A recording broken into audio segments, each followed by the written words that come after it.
ஷங்கர்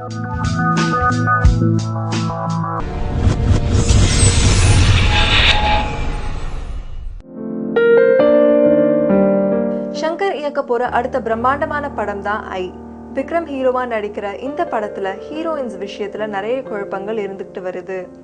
முதல்ல சமந்தா இந்த படத்தோட ஹீரோயினா இருந்தாங்க.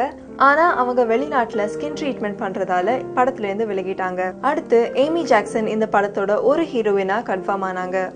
இன்னொரு ஹீரோயின்காக ஹிந்தி நடிகைகள் தீபிகா படுகோன் இல்ல பிரியங்கா சோப்ராவை கன்சிடர் பண்ணாங்க. ஆனா இப்போதைய ஹாட் நியூஸ் என்னன்னா, தீபிகா இந்த படத்துல நடிக்கலன்னு கன்ஃபார்ம் பண்ணிருக்காங்க. தீபிகா இந்த விஷயத்தை பத்தி கூகுள்ல தான் படிச்சதாகவும் அவங்கள யாரும் அப்ரோச் பண்ணலன்னு சொல்லியிருக்காங்க.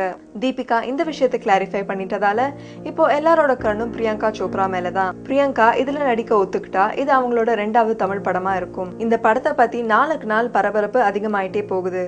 ஐ படத்தை பத்தி இன்னும் நிறைய சுவாரஸ்யமான விஷயங்கள் தெரிஞ்சுக்க இ பஸ் பார்த்துக்கிட்டே இருங்க.